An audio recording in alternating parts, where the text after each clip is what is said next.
अस्सलाम वालेकुम dear students. आज इस टॉपिक पे हमने बात करनी है, वो है cell, human cell. Cells are the basic structural and the functional units of the body. उसके बाद हम देखते हैं कि टाइप्स ऑफ सेल, दो टाइप के सेल्स होते हैं, prokaryotic cells and eukaryotic sales.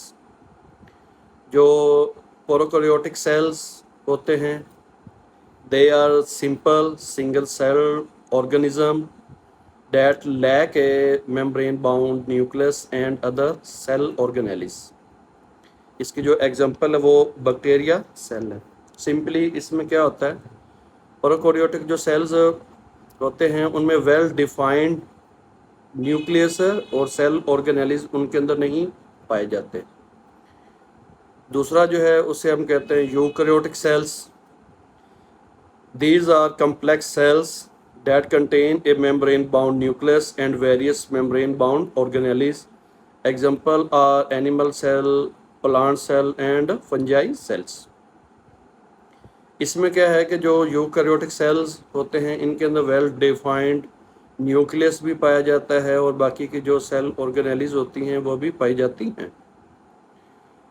अच्छा जी, आपकी बॉडी में कौन कौन से मेजर मेन जो हैं वो सेल्स होते हैं, उनके नेम क्या क्या हैं?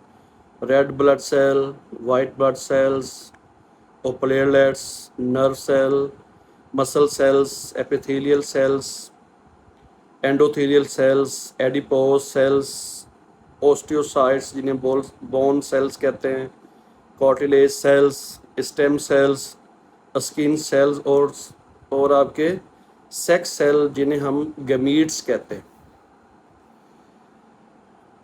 Largest cell of the body में सबसे बड़ा सेल कौन सा होता है? वो होता है जी ओवम। फीमेल एग सेल सबसे बड़ा सेल होता है, उसका जो साइज़ है वो 0.1 मिलीमीटर होता है। जो smallest cell of the body है वो मेल स्पर्म सेल होता है, जिसका साइज़ 4.5 माइक्रोमीटर होता है। उसके बाद हम बात करते हैं major parts of the cell. इसके टोटल 3 पार्ट्स होते हैं। कुछ साइंटिस्ट कहते हैं, कुछ फिजियोलॉजिस्ट कहते हैं कि सेल के 2 पार्ट्स हैं और कुछ कहते हैं कि सेल के 3 पार्ट्स हैं। तो सेल के कौन कौन से 3 पार्ट्स हैं? Cell membrane, cytoplasm and nucleus. Cytoplasm के अंदर जो है आपकी सेल ऑर्गेनेलीज पाई जाती हैं। उसके बाद हम बात करते हैं composition of the human cell. Human cell के अंदर सबसे ज़्यादा जो चीज़ पाई जाती है वो वाटर होता है, 70 to 80% वाटर है। उसके बाद इसमें बायोमॉलिक्यूल्स होते हैं, जैसे कि प्रोटीन्स हैं 10 to 20%, लिपिड्स या फैट्स भी कहते हैं इनको, ये 2 to 5% होती हैं। और उसके बाद कार्बोहाइड्रेट्स हैं जो 1 to 2% आपके पाए जाते हैं। और उसके बाद इनऑर्गेनिक आयंस होते हैं, जैसे कि sodium ion, potassium ion, calcium ion, chloride ion, magnesium ions, phosphate ion, bicarbonate ion. उसके बाद हम बात करते हैं सेल ऑर्गेनेलीज। सेल ऑर्गेनेलीज की टोटल 9 टाइप्स हैं। सबसे पहले जी cell membrane. Cell membrane regulates entry and exit of the substances in the cell. Nucleus control centre of the cell भी कहते हैं इसको। तीसरा है जी माइटोकॉन्ड्रिया, इसको power house of the cell भी कहते हैं। चौथा है जी एंडोप्लाज्मिक रेटिकुलम, ये transport system of the cell है।